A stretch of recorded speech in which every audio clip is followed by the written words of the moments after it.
Bienvenue à notre conférence apologétique intitulée Comment comprendre le mal développement d'Haïti, eu égard à la thèse de Max Weber sur l'éthique protestante et l'esprit du capitalisme.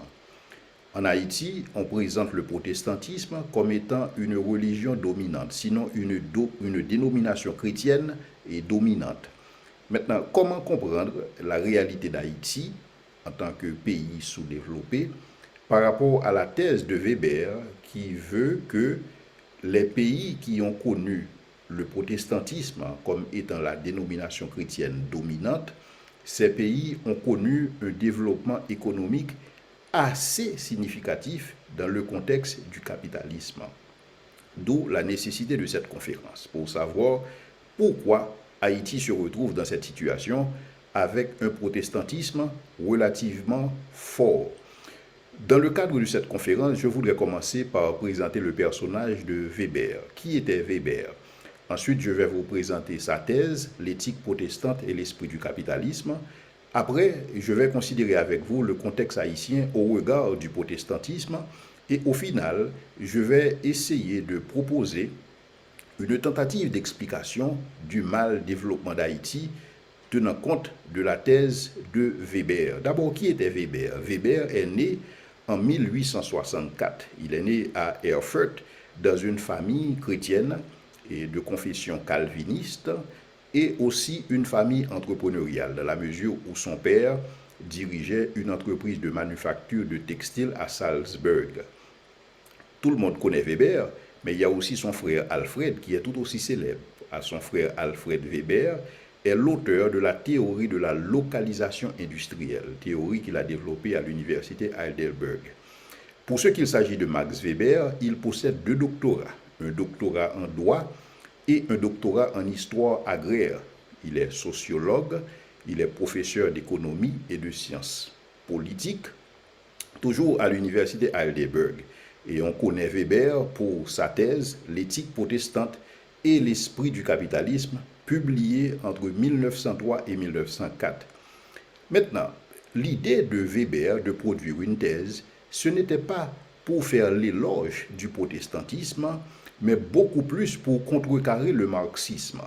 Parce que Marx postulait que les forces économiques étaient les seules forces, étaient les seuls facteurs déterminants. Donc pour Weber, il voulait présenter le fait que la réalité que les forces économiques, si elles sont effectivement significatives, mais il existe aussi le poids des idées. Il existe aussi le poids des croyances dont il faut en tenir compte parce que les idées et les croyances ont des conséquences. Donc la thèse de Weber, c'était tout simplement une réponse apportée au marxisme. Maintenant, quelle est la conclusion de sa thèse? Je voudrais commencer avec la conclusion et après, je vais élaborer pour vous présenter les différents points développés par Weber dans le contexte de sa thèse. Pour Weber, l'un des éléments fondamentaux de l'esprit du capitalisme, c'est-à-dire ce qui caractérise le capitalisme moderne, non seulement le capitalisme moderne, mais aussi les civilisations modernes. Ce qui les caractérise, c'est en fait la conduite rationnelle. Et cette conduite rationnelle est fondée sur ce qu'il appelle le beruf, la besogne ou la vocation. Et cette vocation, ce beruf, cette besogne est née ou c'est le produit de l'ascétisme chrétien. En d'autres termes, le capitalisme est fondé sur l'activité. Le capitalisme est fondé sur le travail. Mais le travail qui est compris comme une vocation. Le travail qui est conçu comme un appel. Et cette notion d'appel, cette notion de vocation, cette notion de besogne, enfin comme on dit, le beruf, pour lui, c'est le produit de l'esprit de l'ascétisme chrétien. Voilà l'objet de la thèse de Max Weber que je vais vous présenter en quelques mots. Mais d'abord, il faut comprendre le capitalisme. Le capitalisme est souvent assimilé à l'appât du gain. Et cet appât du gain qui caractérise le christianisme n'est pas une invention qui caractérise le capitalisme, n'est pas une invention du christianisme en tant que tel. Parce que le capitalisme peut être retracé un peu partout à travers le monde. On peut retracer le capitalisme en Chine, en Inde, à Babylone, l'Égypte ancienne, la Grèce antique, à Rome. On peut retracer le capitalisme un peu partout. Parce que là où il a existé des crédits de fonctionnement, sont apparus des prêteurs. Et ces prêteurs ont financé des guerres, ils ont financé la piraterie, ils ont financé des marchés, ils ont financé les fournitures de biens et de services, de l'immobilier. Donc cette soif d'acquérir, cette soif d'accumulation du capital, cette quête de profit maximum, cette quête-là n'est pas ce qui caractérise le capitalisme, ou du moins le capitalisme moderne, parce que cette quête a toujours existé. Cependant, quand Weber parle de capitalisme, il fait référence à la modération rationnelle au niveau des impulsions irrationnelles. C'est-à-dire que dans le capitalisme, il existe un certain comportement rationnel et c'est ce comportement rationnel qui facilite le profit ou qui facilite la rentabilité des institutions. En principe, il est tout à fait normal pour que le capitaliste s'intéresse à la recherche du profit. Mais ce profit vise quoi? Ce profit vise la rentabilité, ce profit vise que les entreprises qui opèrent dans ce contexte-là puissent perdurer. Or, pour qu'une entreprise puisse assurer sa pérennité, pour qu'une entreprise puisse être pérenne, l'entreprise doit être rentable. Et la rentabilité va déboucher sur le profit. Donc le profit dans le contexte du capitalisme moderne, c'est un moyen et non une finalité en soi par rapport au capitalisme qui a existé en Inde, qui a existé en Chine, etc. Donc pour Weber, le capitalisme a connu son essor à partir d'un certain nombre de facteurs. Parmi ces facteurs importants, il y a eu la séparation légale de l'entreprise de l'habitat ou la séparation légale de l'entreprise du patrimoine personnel de l'entrepreneur. Ça, c'est une chose qui a caractérisé le capitalisme moderne. Le deuxième facteur, c'est la comptabilité rationnelle.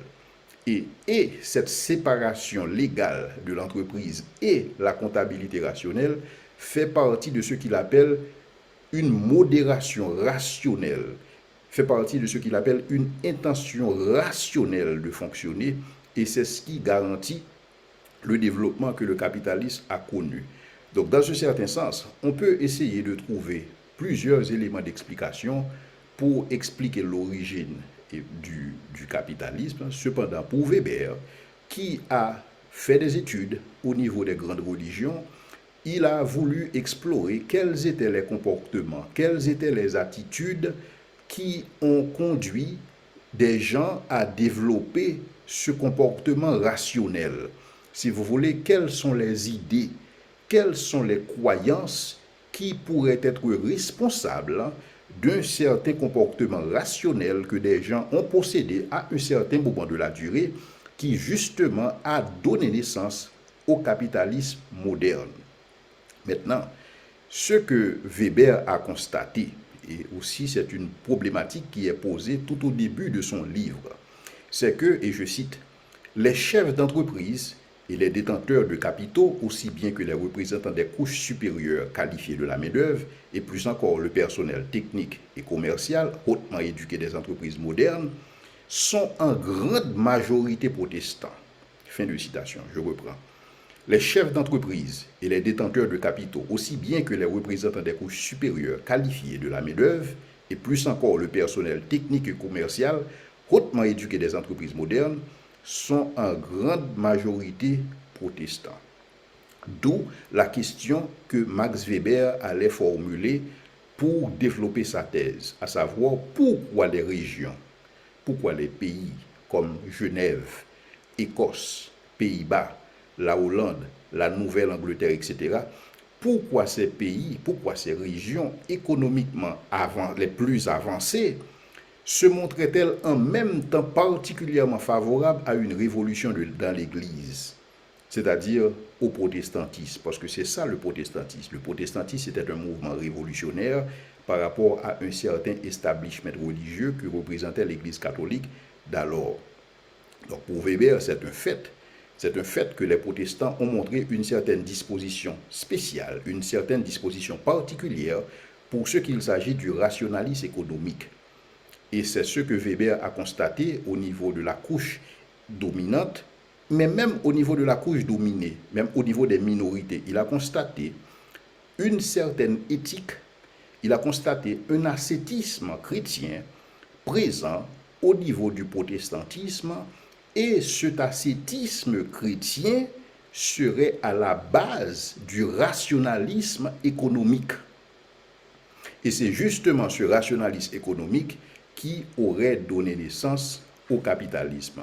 Et donc quand Weber a contrasté le catholicisme et le protestantisme, il a fait le constat à savoir que le protestantisme s'apprêtait beaucoup plus à des notions capitalistes. Et là, il dit que le catholicisme est plus détaché du monde. Et ces éléments ascétiques relèvent, si vous voulez, révèlent un idéal plus élevé. Donc il a dû inculquer, le catholicisme a dû inculquer à ses fidèles de faire une grande différence entre les biens de ce monde et par rapport aux biens que nous pouvons obtenir dans l'éternité. Et ainsi, l'Église catholique a encouragé la vie en monastère comme étant la plus grande aspiration chrétienne. Cependant, dans le protestantisme, c'était différent. Le protestantisme prône aussi l'ascétisme, le protestantisme prône aussi le détachement de ce monde, cependant avec un sens aigu des affaires. Et dans le protestantisme, Weber a constaté que l'exercice d'une profession séculière, particulièrement dans les affaires, était la seule ou l'unique vocation du chrétien. Et donc là, Weber annonçait déjà les couleurs en termes de ce qu'il a constaté dans le protestantisme. Et là, il a fait une citation. Le catholique est plus tranquille. Il est possédé d'une moindre soif de profit. Il préfère une vie de sécurité, fût-ce avec un assez petit revenu, à une vie de risque et d'excitation. Celle-ci dut-elle lui apporter richesse et honneur. La sagesse populaire dit plaisamment soit bien manger, soit bien dormir. Dans le cas présent, le protestant préfère bien manger, tandis que le catholique veut dormir tranquille. Fin de citation. Ici, Weber tout simplement voulait contraster l'ascétisme catholique par rapport à l'ascétisme protestant. L'ascétisme catholique, c'était un ascétisme basé sur la vie en monastère, basé sur la vie en réclusion, basé sur la vie en dehors des choses de ce monde, alors que le capitalisme, qui prônait aussi l'ascétisme, c'est-à-dire le retenu, mais avec un sens très aigu des affaires, avec un ascétisme qui se démontrait dans l'exercice d'un métier exercé dans la société. Donc voilà toute la différence que Weber a vue au niveau de ces deux courants et au niveau de ces deux courants et de la chrétienté. Cependant, Max Weber a aussi considéré le fait que, à l'intérieur du protestantisme, il existe certaines dénominations qui sont beaucoup plus orientées vers les affaires que d'autres. C'est-à-dire, il a vu que pour ce qu'il s'agit du calvinisme, le calvinisme, non seulement le calvinisme, mais aussi le luthéranisme, et les Quakers, les Ménonites, ainsi que les baptistes dans une certaine mesure, il a constaté que cette dénomination chrétienne mettait beaucoup plus l'accent sur un ascétisme dans le monde au lieu qu'un ascétisme en monastère. Et ce type d'ascétisme, dont la promotion a été faite au niveau de cette dénomination chrétienne, ont produit un certain rationalisme économique qui était à la base du protestantisme. Et le constat de Weber, c'est aussi le constat, si vous voulez, de Montesquieu et dans l'Esprit des lois qui disait, et je cite en parlant des Anglais, Montesquieu dit, les Anglais, c'est le peuple du monde qui a le mieux su se prévaloir à la fois de ces trois grandes choses, la religion, le commerce et la liberté. Leur supériorité commerciale et l'adoption d'institutions publiques libres ne dépendraient-elles pas de cette prééminence de la religion et de la piété? Fin de citation. Donc, si le capitalisme, en principe, a existé en Chine, aux Indes, à Babylone, dans l'Antiquité et au Moyen-Âge, le capitalisme, cependant, a connu son essor dans la modernité à partir de l'ascétisme chrétien. Telle est la thèse de Weber. Et Weber allait préciser, cela s'est passé, cela s'est produit en raison du sens poussé du devoir. Et là, Weber commence par présenter la contribution de Luther pour ce qu'il s'agit de la réforme protestante. Donc pour Luther, le chrétien, c'est quelqu'un qui devrait nécessairement exercer un métier. C'est quelqu'un qui devrait exercer une profession, ce qu'il appelle le Beruf. Et le Beruf, c'est justement ce qui caractérise le capitalisme, parce que c'est une question de vocation, c'est une question de spécialisation. Donc pour Weber, alors pour Luther, alors ici je cite Weber, Weber qui parle de Luther dans sa façon de comprendre et le concept de Beruf, le concept de vocation qui est à la base de l'ascétisme chrétien et qui lui est responsable pour le capitalisme moderne. Donc pour Luther, le chrétien c'est celui qui devait nécessairement exercer un métier. Et son métier, c'est l'appel qu'il a reçu de Dieu. Et cet appel, il l'a reçu de Dieu par décret éternel. C'est-à-dire, le chrétien, ce n'est pas quelqu'un qui peut changer de métier ou qui peut changer de vocation. Cependant, le métier tel que c'est compris par Luther, ce n'est pas un métier nécessairement exercé à l'Église, mais c'est un métier exercé dans le contexte de la société pour faire avancer le royaume de Dieu, pour faire bouger les choses pour la plus grande gloire de Dieu. Donc le fait que Luther a voulu que, dans sa perfection, dans sa théologie, que le chrétien, c'est quelqu'un qui doit nécessairement posséder un métier, parce que si quelqu'un n'a pas de métier, si quelqu'un ne travaille pas, qu'il ne mange pas non plus, et en reprenant la pensée de Paul, donc pour Luther, le chrétien possède un métier et ce métier doit être fixe. Dans la mesure où ce métier est figé dans le temps, ça allait faciliter la spécialisation des ouvriers. Et ça, c'est une conséquence non attendue. Je ne pense pas que Luther, comme Taylor, avait vu cette spécialisation du travail. Mais cependant, par le fait que Luther a voulu, dans sa théologie, que le chrétien soit quelqu'un qui possède un métier, et c'est quelqu'un qui contribue dans la société à partir de métiers fixes, qui est un appel, qui est une besogne, beruf, reçu de Dieu, par décret éternel. Et donc, dans ce contexte-là, le chrétien était appelé à donner le meilleur de lui-même. Et là, l'idée de besogne, dans la pensée de Luther, c'était un appel imposé par Dieu. Et là, je dois vous dire que ça, c'est une innovation. Dans l'Antiquité, qu'il s'agisse de la Chine, qu'il s'agisse des Indes, qu'il s'agisse de Babylone, de la Grèce antique, de Rome, l'idée d'un métier comme étant une vocation, comme étant un appel chrétien, comme étant un appel reçu de Dieu, ça c'est carrément une innovation de Luther dans ce contexte, mais une innovation issue de la réforme et qui serait en quelque sorte repris aussi par Calvin. Maintenant, pour Luther, l'unique moyen pour quelqu'un de vivre d'une manière qui soit agréable à Dieu implique nécessairement que cette personne accomplisse ses devoirs en société, accomplisse ses besognes en société. D'où l'idée de Beruf. Donc l'existence même de quelqu'un, l'existence même du chrétien exige que ce chrétien possède un métier, exige que ce chrétien ne soit pas un simple consommateur, mais que ce chrétien participe dans la gestion de la société, que ce chrétien contribue indépendamment de son métier. Que ce métier soit un métier manuel ou un métier intellectuel, peu importe. Dans la pensée de Luther, le chrétien, c'est quelqu'un qui doit posséder un métier et c'est dans l'exercice de ce métier-là que ce chrétien est appelé à rendre gloire à Dieu. Dans ce contexte, on comprend que Luther allait s'opposer à la vie en monastère. Parce que pour lui, la vie en monastère était dépourvue de valeur. C'était quelque chose de sans valeur et c'était un moyen pour se justifier devant Dieu.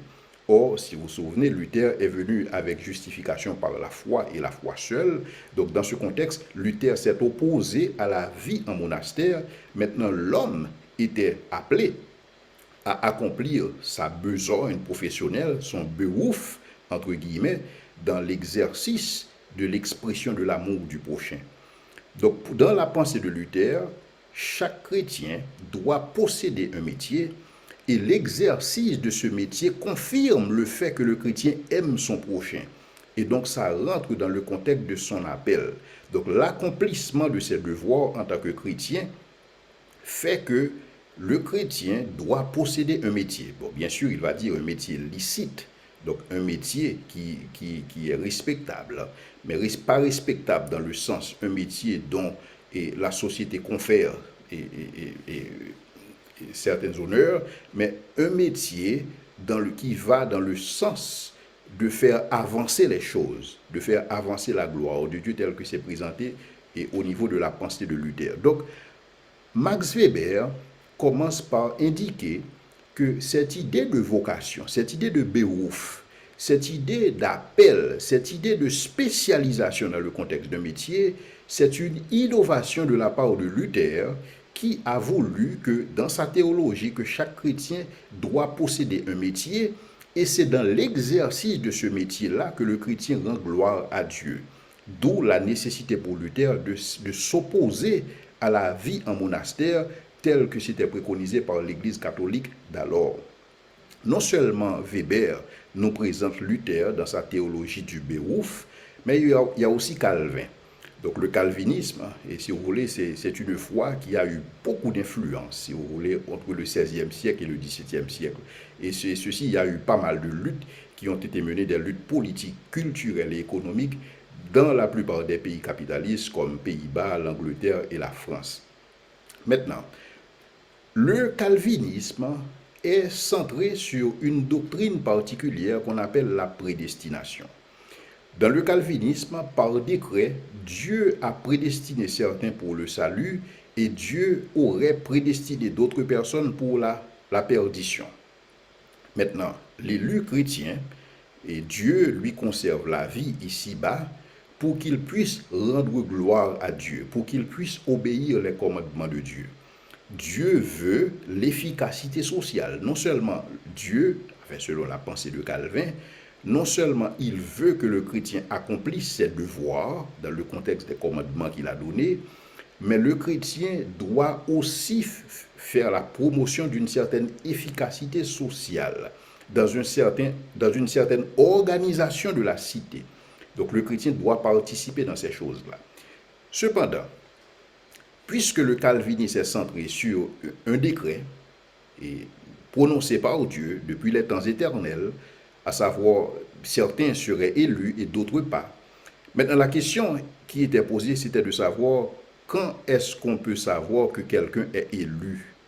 Quand est-ce qu'on peut ou comment peut-on savoir que quelqu'un a été prédestiné pour le salut? Maintenant, la réponse fournie par le calvinisme, c'était d'une part, tout chrétien devrait se considérer comme élu, et ça c'était un devoir. Donc le chrétien devrait lutter contre toute espèce de doute, repousser tout doute par rapport à son salut, parce que dans la pensée de Luther, ces doutes représentaient une tentation du diable.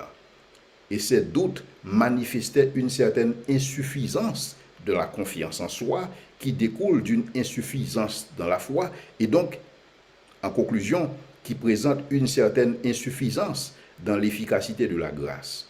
Tout ceci pour dire que dans le calvinisme, la question prédominante, c'est comment savoir qu'on est élu. Le chrétien ne devrait pas douter, l'élu ne devrait pas douter de son salut. Parce que tout doute représentait une attaque de l'ennemi. C'est ainsi que Calvin le présentait. Cependant, Calvin affirmait aussi par ailleurs que le chrétien ou l'élu doit arriver à développer une certaine confiance en soi, une certaine confiance et qu'il est sauvé. Le chrétien doit avoir la certitude de l'œuvre de la grâce dans sa vie. Mais cette certitude de l'œuvre de la grâce dans sa vie serait expérimentée dans le contexte de la besogne. Là encore, c'est toujours l'idée de Martin Luther dans le contexte du Beruf. Donc la besogne, justement, le chrétien va s'y adonner pour éliminer les sentiments, pour éliminer les émotions, parce que selon le calvinisme, l'expression même que quelqu'un est sauvé, ce n'est pas, ou l'évidence que quelqu'un est sauvé, ça ne relève pas des sentiments, ça ne relève pas des émotions pures et simples, parce que selon Calvin, les émotions sont trompeurs, donc les émotions peuvent induire en erreur. Mais cependant, pour savoir effectivement que quelqu'un est sauvé, c'est à travers les fruits que porte cette personne.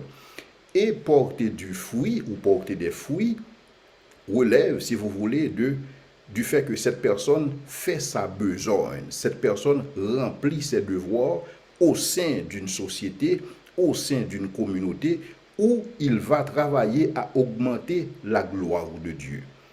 Maintenant, ce n'est pas que dans le calvinisme, on fait la promotion des bonnes œuvres, parce que autant que les bonnes œuvres sont absolument impropres comme moyen pour obtenir le salut, les bonnes œuvres demeurent un moyen indispensable pour confirmer l'élection.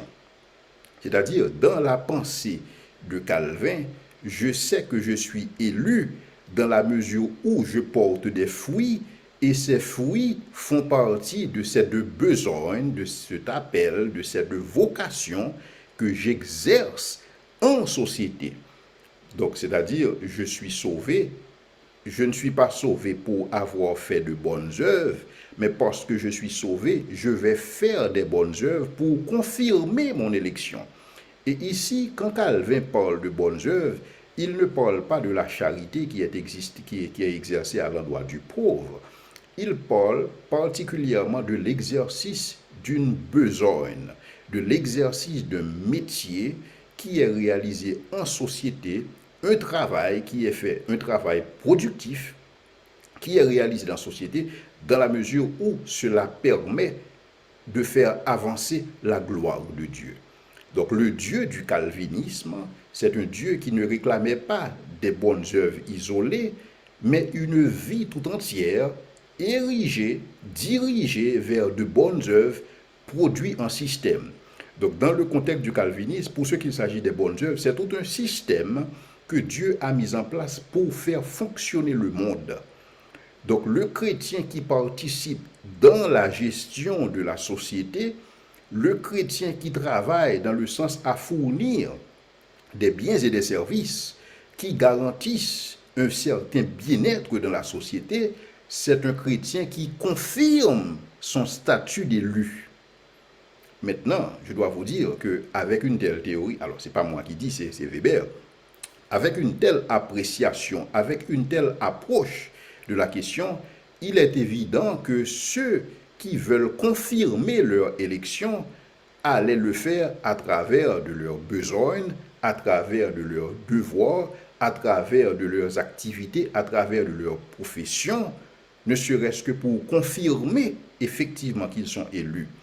Mais non seulement ils allaient travailler, mais ils allaient travailler dur, d'où le contexte de l'ascétisme chrétien.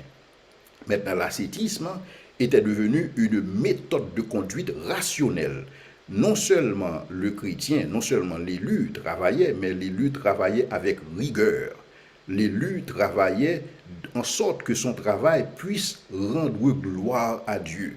Mais l'élu devrait aussi se préserver de tout instinct, il devait se libérer de toute dépendance à l'égard du monde, il devait se libérer de toute suprématie mondaine pour se consacrer à un certain ascétisme pendant que lui, il développe ses capacités à mieux servir la société. Donc, objectivement, ce que faisait Calvin, il entraînait ainsi le moine à devenir un ouvrier. Donc, celui qui était moine dans ce contexte de l'Église catholique était devenu maintenant un ouvrier du royaume de Dieu, qui, pour lui, le salut des âmes était tout aussi important que dans le contexte de l'Église catholique. Cependant, l'ascétisme dans la vie monastère, dans la vie monastique, si vous voulez, était transformé en un ascétisme dans le monde. C'est-à-dire, l'élu serait productif, l'élu allait travailler dur, l'élu allait générer des revenus, mais ce revenu ne serait pas dépensé de manière compulsive ou de manière instinctive, parce que l'élu aussi devait faire preuve d'un certain ascétisme.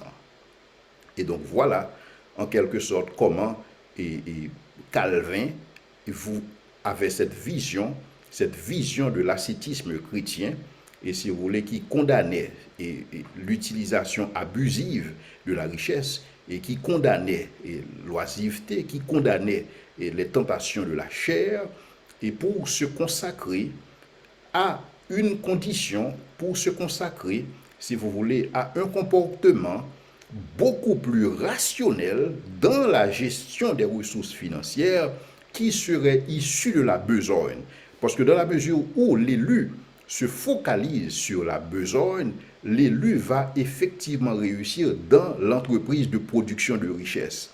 Mais cette richesse accumulée ne serait pas utilisée de manière abusive ou de manière compulsive, mais cette richesse contribuerait d'autant plus à la gloire de Dieu dans la mesure où ce chrétien ou l'élu doit faire preuve d'un certain ascétisme.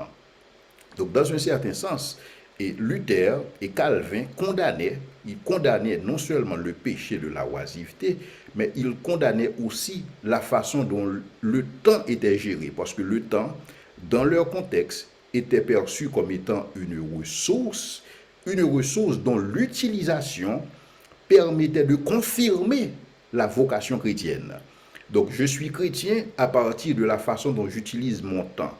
Plus j'utilise mon temps de manière productive à produire des biens et des services pour la communauté, plus j'utilise mon temps dans ce contexte-là, cela veut dire que je suis en train de confirmer mon élection, je suis en train de confirmer ma vocation en tant que chrétien. Donc, passer son temps en société, le perdre dans le vain bavardage, dans le luxe, et voir en ne faisant rien, voir en sommeillant, en passant tout son temps à sommeiller, c'était une condamnation, c'était un exercice qui demandait une condamnation morale absolue dans l'esprit de la réforme. Parce que pour les réformateurs, le temps était précieux, infiniment précieux. Et le temps devait être utilisé pour la gloire de Dieu. Et c'est pourquoi, justement, il s'opposait à la vie en monastère, qui était une forme de contemplation inactive, dénuée de toute valeur. Maintenant, le chrétien était appelé à utiliser son temps dans l'exercice d'un métier, une besogne, un bérouf, utilisé, reçu par Dieu, comme étant un appel qu'il devait réaliser en société. Cependant, la différence entre Calvin et Luther, dans la pensée de Luther, cette besogne était figée dans le temps. C'est-à-dire Dieu, avant des temps éternels, il a donné à chacun un métier à exercer dans la société. Et ce métier n'était pas un métier exercé à l'église, nécessairement. C'était un métier exercé dans toutes les sphères de la société. C'était ça l'idée de Luther. Pour ce qu'il s'agit de Calvin, effectivement, l'appel fait partie de ce qui confirme, l'appel aux besognes fait partie de ce qui confirme, et justement, qu'on est élu, mais cependant, l'appel n'est pas figé dans le temps. C'est-à-dire que le chrétien, dans le contexte de Luther, pouvait changer de métier, pouvait changer de besogne, et pouvait changer de bérouf. Donc l'idée ici n'était pas c'était pas d'avoir un métier fixe dans le temps pendant toute sa vie, mais le chrétien pouvait changer de métier à sa guise. Cependant, ce changement de métier devait être conforme à la volonté de Dieu pour lui, c'est-à-dire un métier licite, un métier qui contribue à la gloire de Dieu. Parce que dans le contexte de la réforme, travailler, c'était un commandement divin. Et cela ne veut pas dire que tout le monde devrait nécessairement être entrepreneur dans le contexte de la réforme. Cela veut dire tout simplement que tout le monde devrait utiliser son sens de créativité pour apporter sa contribution à la société. Parce que travailler, c'était un commandement divin, travailler, c'était un devoir moral que celui qui se réclame du Christ devrait nécessairement exercer. Et ce travail pouvait le conduire à la richesse. Mais cependant, en travaillant, il ne travaille pas uniquement pour satisfaire ses propres besoins, mais il travaille pour confirmer son salut. Donc, dans l'idée de la réforme, les œuvres ne sont pas opérées pour être sauvées, mais les œuvres représentent une indication. Les œuvres sont là pour confirmer que quelqu'un est sauvé, effectivement. Mais ces œuvres sont tout un système organisé, mis en place par Dieu avant la fondation du monde pour le bon fonctionnement de la société. Donc quelqu'un qui travaille dans ce contexte du bon fonctionnement de la société, qui exerce son bérouf, c'est-à-dire sa vocation ou son appel chrétien, cet individu-là confirme son élection. Et en principe, donc pour Luther et pour Calvin, donc l'exercice d'un métier relève d'une certaine providence divine. Et une certaine providence divine dans le sens que Dieu a pourvu, il a fait des dons aux hommes, et c'est ainsi qu'il est compris. Et ces dons ne sont pas des dons utilisés uniquement à l'Église, les dons et les talents, mais ce sont des choses qui sont utilisées dans le contexte beaucoup plus global. Dans la pensée de la Réforme, il s'agissait beaucoup plus d'une idée de royaume de Dieu, plutôt d'une idée de 4 murs de l'Église. Donc tout devrait se faire dans le contexte d'un royaume, c'est-à-dire c'est beaucoup plus global. Chacun devrait avoir un métier. Donc l'utilité de métier, c'était tout simplement dans le fait que ça vient de Dieu. Donc le chrétien, l'élu, devrait contribuer à la communauté. Il devait le faire dans le sens à travailler de manière à rendre la communauté plus prospère.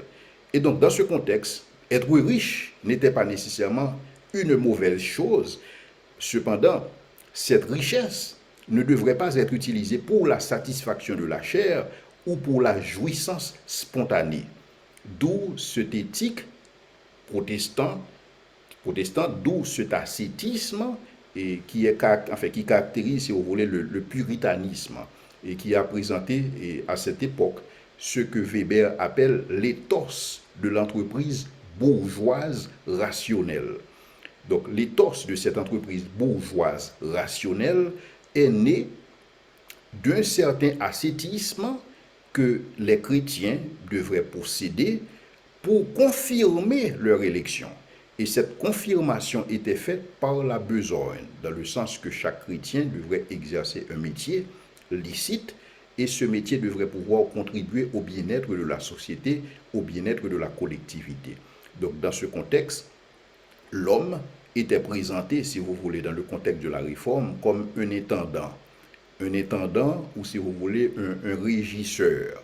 Donc l'homme utilise des ressources que Dieu lui a confiées. Dans la pensée de la réforme, Dieu est l'unique propriétaire, mais les hommes, enfin, qu'ils soient croyants ou non croyants, ils sont des intendants des ressources de Dieu. Et en tant qu'intendants des ressources de Dieu, ils doivent gérer ces ressources de manière rationnelle. Ils doivent couper court à toute forme de jouissance et pour la chair, pour la satisfaction de la chair, ou toute forme de jouissance spontanée, pour citer Weber. Et ces ressources devraient être utilisées, si vous voulez, dans le contexte à les faire multiplier pour le bien-être de la société, pour le bien-être de la collectivité. Et c'est ainsi que le chrétien pouvait contribuer à la gloire de Dieu. Maintenant, dans ce contexte, l'homme pouvait créer de la richesse. La richesse était appelée à être créée. La richesse était appelée à être multipliée. La richesse n'était pas condamnable. Tout comme c'était condamnable, et c'est pourquoi certains dans le catholicisme avaient fait vœu de pauvreté pour se consacrer dans la vie en monastère, un certain ascétisme en monastère. Mais cet ascétisme qui se faisait dans les monastères a été réintroduit au niveau de la société où le chrétien peut faire de l'argent. Le chrétien est appelé à faire de l'argent. Le chrétien est appelé à créer de la richesse. Parce que la création de la richesse, c'est un indicateur que le chrétien est en train de confirmer son élection. Et aussi, ces réformateurs, en parlant de Luther et Calvin, ils ont puisé un peu de leurs convictions à partir des patriarches dans la Bible, où ces patriarches étaient riches, ces patriarches jouissaient de la faveur de Dieu, mais ces patriarches ne faisaient pas de jouissance spontanée de leur richesse.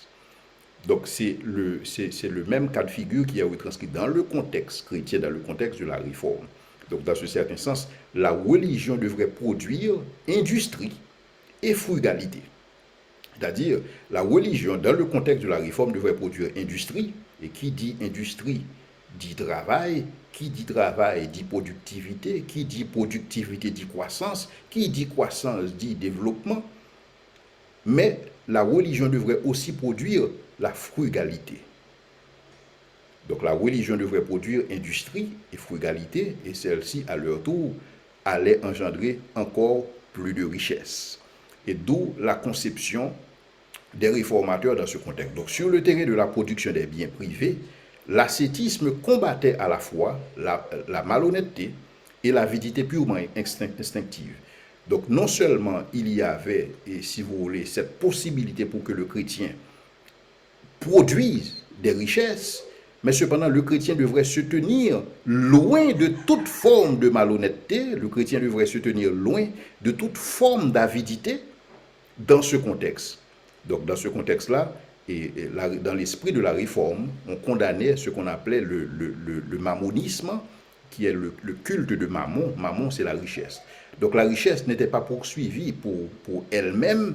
La richesse était, si vous voulez, un moyen et non une finalité en soi, mais le chrétien pouvait poursuivre la richesse dans un certain sens. Donc d'où l'esprit de la réforme, et c'est à partir de là qui, selon Luther, qui selon Calvin aussi, que le capitalisme moderne a vu le jour à partir du concept de la besogne. Et donc dans ce contexte, quand on regarde la réforme protestante, et là, Weber l'a bien présenté pour dire que la réforme protestante n'est pas la cause première du capitalisme, parce que comme je vous l'ai dit tantôt, le capitalisme a toujours existé. Le capitalisme a existé en Chine, et aux Indes, à Babylone, dans la Rome antique, dans la Grèce antique, et le capitalisme a existé. Cependant, ce qui freinait l'éclosion de ce capitalisme pour devenir ce qu'il a été à partir de certains moments de la durée en termes de capitalisme moderne, c'est ce ascétisme chrétien qui justement était le produit de la réforme. Donc pour Weber, il a conclu en ces termes, la réforme protestante n'est pas la cause du capitalisme. Toutefois, elle a fourni le cadre des idées, elle a fourni des valeurs responsables pour sa modernisation.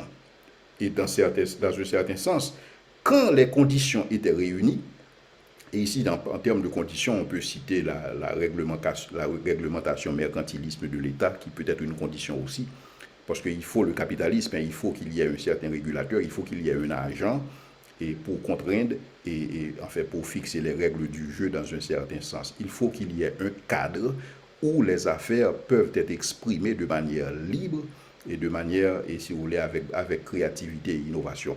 Donc, dans ce contexte de Weber, quand les conditions sont réunies et qu'on peut ajouter à ces conditions cet ascétisme chrétien, cette rationalité chrétienne, c'est justement ce qui facilite la modernisation du capitalisme. Et dans un certain sens, quand on regarde les valeurs qui sont fournies, les valeurs qui sont présentées dans le contexte de la réforme, dans le contexte de l'éthique protestante, ces valeurs peuvent faciliter, si vous voulez, le développement du capitalisme. Et c'est quoi ces valeurs? Je voudrais vous présenter quelques valeurs rapidement, telles que c'est présenté au niveau de Weber. Donc c'est d'abord l'envie pour le progrès. Donc ça c'est une valeur chrétienne. Il faut faire bouger les choses, il faut que les choses avancent. L'amour du travail acharné pour lui-même. Parce que le travail, c'est le berouf, le travail c'est une vocation, c'est un appel. C'est dans l'exercice du travail que quelqu'un peut confirmer sa vocation en tant que chrétien. Il y a aussi l'ordre, et qui est une valeur judéo-chrétienne, la ponctualité, l'honnêteté, la poursuite de l'excellence, la haine du temps perdu, à cause de la socialisation, des bavardages, et du sommeil, et du sexe, à cause du luxe. Donc toutes ces choses qui ne contribuent pas nécessairement à la gloire de Dieu. Donc le chrétien ou l'élu doit se tenir loin de ces choses pour adopter un comportement beaucoup plus rationnel par rapport au temps. Parce que le temps, c'est une ressource que Dieu a confiée aux croyants, que Dieu a confiée à tout le monde d'ailleurs, et le temps doit être utilisé de manière rationnelle et de manière rentable. Il faut que le temps puisse être considéré comme un investissement. Telle était la pensée au niveau de la réforme. Il y a aussi attention à l'utilisation la plus productive des ressources. Donc les ressources doivent être utilisées de manière profitable. D'où l'idée au niveau de la réforme, le fait de pouvoir exercer une activité qui génère un profit, cela, si vous voulez, représente une certaine satisfaction de la part de Dieu dans la mesure où la richesse est utilisée ou la ressource est utilisée de manière à se perpétuer. Donc il y avait cette valeur au sein de la réforme et qui justement a joué un rôle assez significatif et au niveau du capitalisme. Et il y a aussi le contrôle absolu de soi, le contrôle de soi et l'aversion pour le plaisir spontané, l'ascétisme chrétien dont j'ai parlé, la croyance en un appel, dans le sens que chacun a reçu un appel de Dieu. Et cet appel de Dieu n'est pas uniquement un appel pour aller au ciel, mais c'est un appel pour contribuer au bien-être de la cité. Un appel pour contribuer à l'ordre des choses, un certain ordre que Dieu avait établi, qui devrait régner même avant la fondation du monde. Dieu a prévu certaines choses, et dans la mesure où le chrétien, lui, il participe dans la gestion de la société, il contribue dans le métier de certains ordres. Donc dans ce contexte, le chrétien est en train de confirmer sa vocation ou son appel. Donc voilà l'essentiel pour ce qu'il s'agit de la thèse de Max Weber, l'éthique protestante et l'esprit du capitalisme. Maintenant, la question demeure, pourquoi ce mal développement dans un pays où la moitié de la population se réclame du protestantisme? Avant d'essayer de répondre à cette question, permettez que je vous dise ce que la foi du réformé n'impliquait pas. Et en d'autres termes, comment le réformé ne vivait pas sa foi. Et à cette époque, pour ce qu'il s'agit de la pensée de Luther et de Calvin. Maintenant, la foi du réformé n'impliquait pas une expérience mystique à partir d'une religion intériorisée. Par exemple, l'idée même de la réforme, c'était que maintenant nous sommes dans un sacerdoce universel, donc tout le monde devrait pouvoir participer. Non seulement participer dans la religion, mais participer aussi dans la culture, participer aussi dans la civilisation, parce que chacun a reçu un appel dans ce sens pour être sel et lumière dans le monde. Donc, dans un certain sens, l'ascétisme qui se manifestait en monastère devait maintenant se manifester dans le monde. Et dans ce contexte-là, la religion n'était pas une expérience mystique. La religion, c'était quelque chose qu'on devait vivre de manière ordinaire, chaque jour. C'était pas une religion intériorisée, mais c'était une religion extériorisée, d'une part. Deuxièmement, la réforme, la foi du réformé n'impliquait pas un détachement du monde au profit de la contemplation. Et c'est pourquoi, et vous avez vu au niveau de la thèse de Weber, et comment il a observé que et Luther et Calvin s'opposaient à la vie en monastère. Ils s'opposaient à la contemplation. Pour eux, la contemplation n'avait presque pas de valeur dans la mesure où la contemplation est passive, elle n'ajoute rien à la gloire de Dieu. Donc il ne s'agissait pas de se détacher du monde, de vivre en réclusion, mais de participer au niveau de la société. Et aussi la possibilité de richesse sans labeur ou l'exercice de métier, c'était quelque chose qui était complètement étranger à la réforme. Donc pour les réformés, il ne s'agissait pas de prier et pour demander à Dieu de la richesse, mais il s'agissait de travailler pour obtenir la richesse. Pour obtenir la richesse, c'est quelque chose qui s'obtient. La richesse, c'est quelque chose qu'on crée. On le fait par l'exercice de métier. Donc dans l'esprit de la réforme, un chrétien qui n'a pas de métier n'est pas un chrétien. Un chrétien qui ne travaille pas n'est pas un chrétien, dans la mesure où l'exercice de métier et le travail confirment la vocation chrétienne, confirment l'appel chrétien.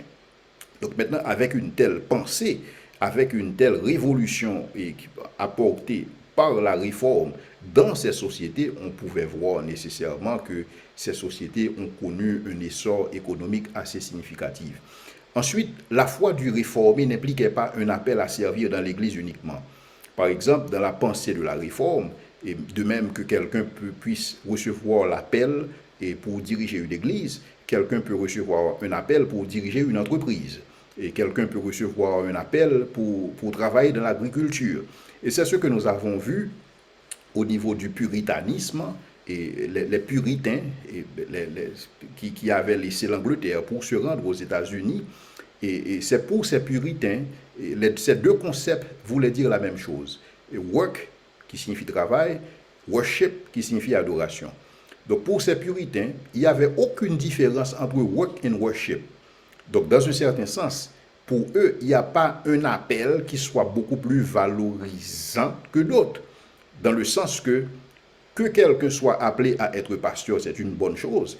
Que l'autre soit appelé à être un entrepreneur, c'est encore une bonne chose. Et il n'y a aucune différence, parce que dans leur contexte, ils n'établissaient pas de différence entre sacré et séculier.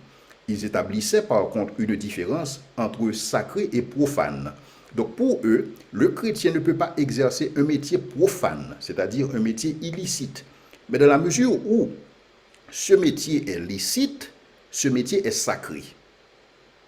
Donc, dans ce certain sens, il n'y avait pas de, si vous voulez, de fixation sur l'Église, il n'y avait pas de fixation sur le pastorat, il n'y avait pas de fixation sur les activités réalisées à l'intérieur des murs de l'Église, parce que la religion n'était pas intériorisée, mais la religion était extériorisée. Donc on peut comprendre la différence qui existe, ou qui a existé, qui existe jusqu'à présent, entre la perception des réformés, des réformateurs, du chrétien réformé, par rapport à la perception du chrétien, et particulièrement du chrétien haïtien.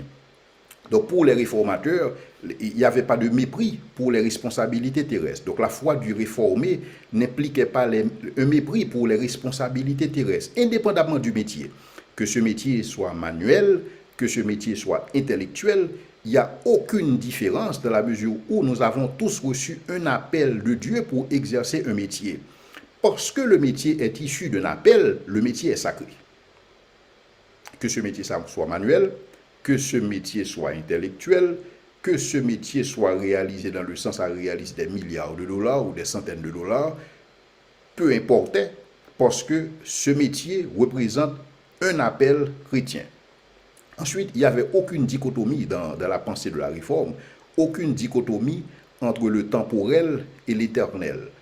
Pour eux, pour les réformés, le temporel et l'éternel se côtoyaient dans le contexte de ce qu'ils appelaient un royaume. Donc c'est le royaume de Dieu. Nous sommes appelés à faire avancer le royaume de Dieu. Et dans ce contexte, le temporel et l'éternel se rencontrent dans l'exercice de ce que nous faisons, dans l'exercice de notre métier. D'où aucune différence dans leur contexte entre sacré et séculier. Et pour la foi du réformé, cette foi n'impliquait pas une conduite irrationnelle au niveau de la gestion des ressources. Les ressources devraient être utilisées de manière rationnelle. Les ressources devraient être utilisées de manière rentable. Et pour le chrétien réformé, il a reçu mandat de la part de Dieu en tant que gestionnaire non seulement de sa personne, d'où l'idée de l'ascétisme chrétien, gestionnaire des relations avec les autres, d'où cette notion que je suis appelé à contribuer à la société, non seulement pour moi-même, mais aussi pour mon prochain, parce que l'amour au prochain était aussi compris dans l'exercice de métier. Ensuite, il y a le fait que le chrétien était compris comme quelqu'un qui travaille pour le bien-être de la collectivité, pour le bien-être de la société. Donc voici en quelque sorte ce que la foi du réformé n'impliquait pas. La foi du réformé n'impliquait pas une expérience mystique à partir d'une religion intériorisée. La foi du réformé n'impliquait pas un détachement du monde au profit de la contemplation. Donc, dans ce certain sens, le réformé ne pourrait pas comprendre que quelqu'un puisse passer 6 jours à l'église, dans les services. Le réformé ne pourrait pas comprendre ces choses-là. La foi du réformé n'impliquait pas la possibilité de richesse sans labeur.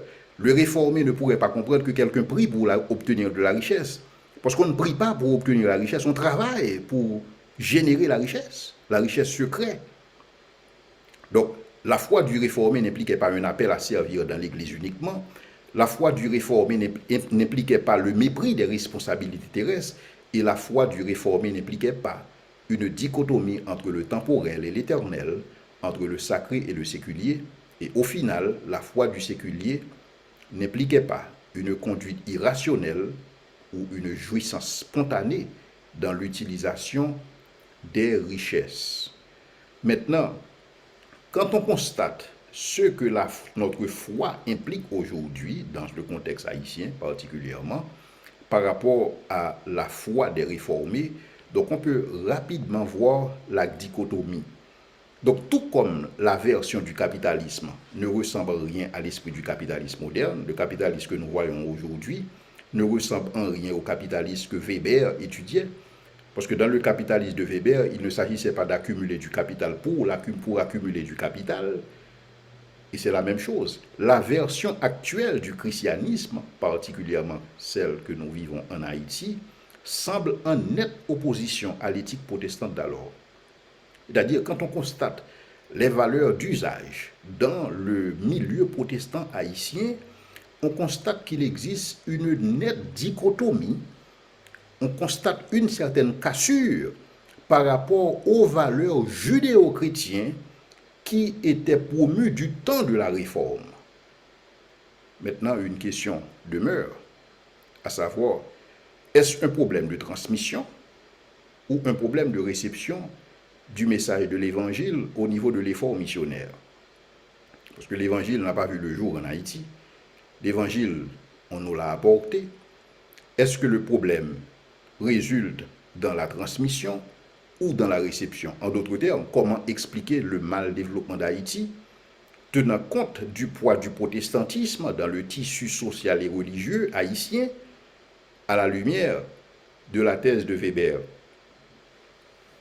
Si vous permettez, je voudrais ici évoquer une approche, Christ et la culture, telle que c'est présenté par Richard Niebuhr et qui a été repris aussi dans une thèse que le docteur Gérald Guiteau a travaillé là-dessus, et je vais vous parler de sa thèse un peu plus tard.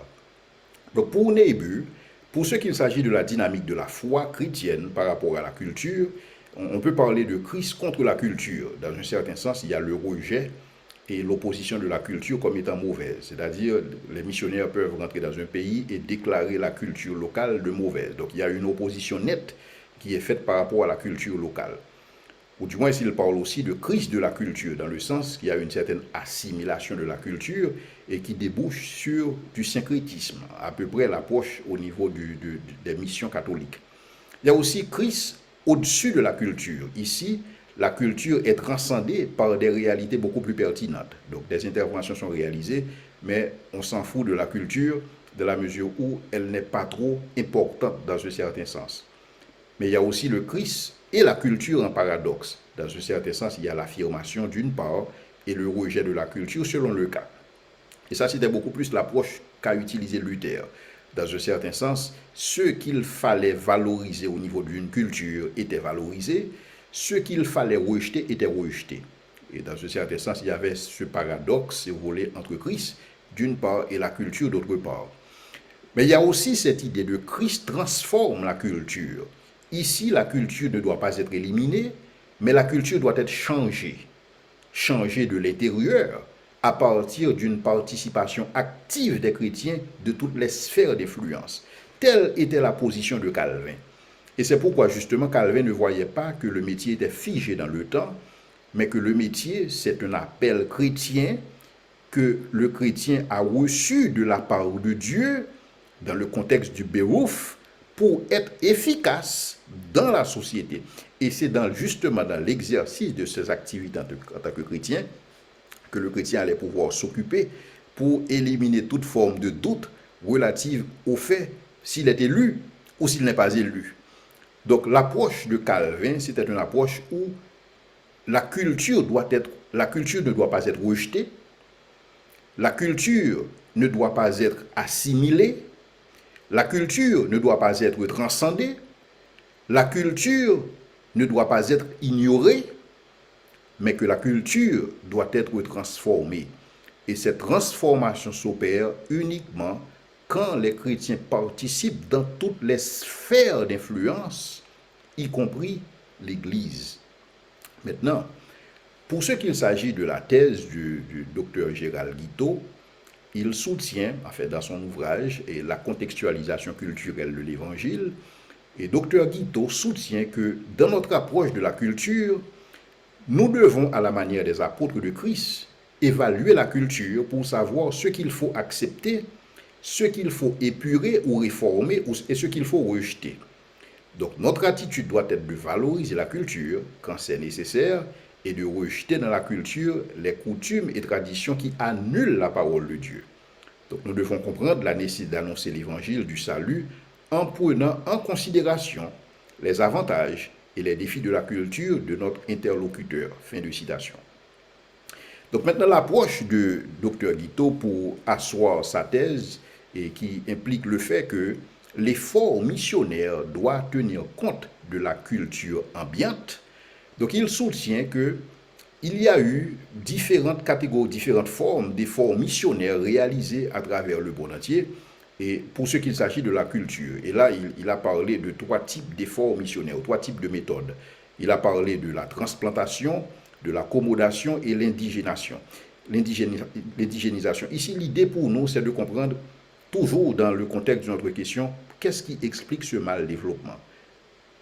Dans le sens que c'est un pays protestant, et on constate que c'est le pays le plus pauvre de l'hémisphère, alors que Max Weber nous dit que dans son travail historique, objectif, il a constaté que les pays protestants, ce sont les pays qui ont connu un développement économique assez impressionnant. Et donc, comment expliquer ce mal développement? Donc ici, je voudrais voir, est-ce que le problème était dû à la transmission ou est-ce que le problème était dû à la réception même du message de l'Évangile? Et donc c'est pourquoi ici je voudrais faire appel aux thèses du docteur Guiteau, et quand il parle des différentes méthodes missionnaires réalisées pour ce qu'il s'agit d'approcher la culture. Il a parlé de transplantation. Dans la transplantation, les missionnaires se contentaient tout simplement de transporter ou transposer, si vous voulez, c'est une transposition qui est faite, transposer dans le pays d'accueil le modèle traditionnel de leur église, et il l'imposait au peuple d'accueil qui, lui, perdait tout son sens d'identité. Et ceci au profit de l'identité occidentale. Et c'est ainsi qu'on peut comprendre que le protestantisme a vu le jour en Haïti avec une approche de transplantation. Ici, je parle pour une certaine mission, je ne veux pas généraliser. Pour certaines missions, c'est ainsi. Et ça, on peut le constater à travers les églises. On peut voir qu'il y a des églises qui ont le même schéma organisationnel que les missions qui sont venues en Haïti pour implanter ces églises. Et en termes de jours de service, en termes de format de service, ce sont la même chose. C'est une transposition et qui a été faite et avec, si vous voulez, un certain rejet de la culture locale.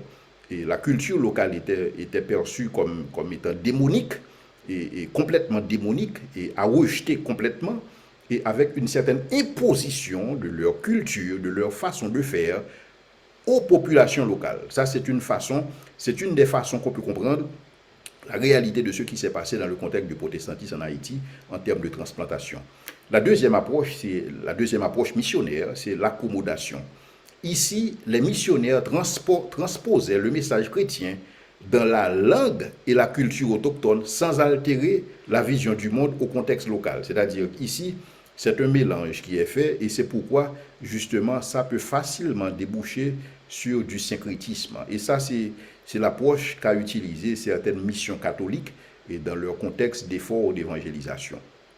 Donc, on adaptait, si vous voulez, le message, mais sans changer, sans altérer la théologie du groupe missionnaire qui vient pour travailler avec cette culture locale-là et dans le contexte à présenter le message de l'Évangile. Et c'est pourquoi plus tard, je vais vous parler du fait qu'il est extrêmement important pour qu'un effort missionnaire réussisse, que cet effort missionnaire tienne compte de la culture locale et de voir comment utiliser les éléments de cette culture locale comme des points de contact pour pouvoir effectivement apporter un message qui ait du sens, un message qui est susceptible d'adresser les problèmes locaux. La troisième méthode, c'est l'indigénisation.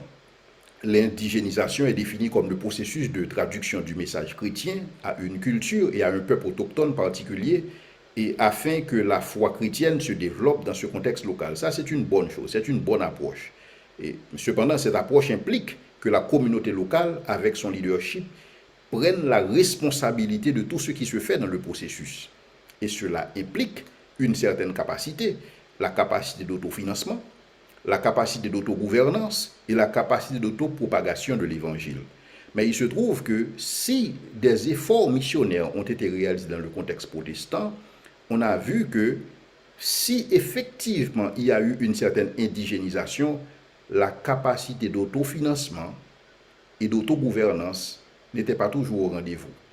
Parce que souvent, les missions étrangères croient qu'ils voulaient ils voulaient adopter une approche indigène de la chose, mais cependant, c'est eux qui finançaient. Et comme on sait, qui financent comment dans un certain sens.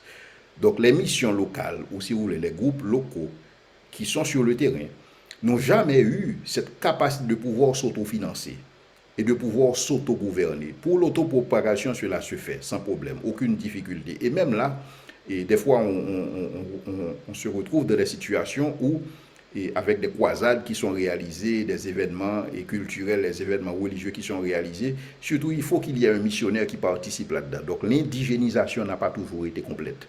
Maintenant, quand on regarde cette réalité, on peut conclure dans un certain sens que la culture locale n'a pas toujours été un élément fondamental dans la prise en compte des efforts missionnaires.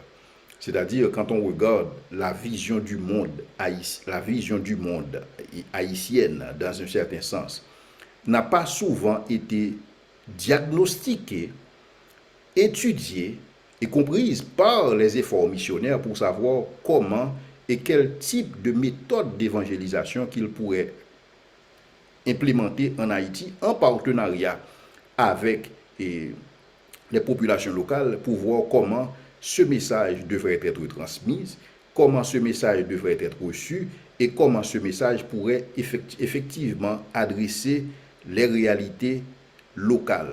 Parce que ce que nous constatons, c'est qu'il existe effectivement un christianisme assez vibrant en Haïti, mais c'est quelque part un christianisme qui semble être vidé des valeurs judéo-chrétiennes, parce que ces valeurs ne sont pas appropriées, ces valeurs ne sont pas adoptées, ces valeurs ne sont pas embrassées par la majorité des chrétiens qui ont embrassé le christianisme en tant que foi.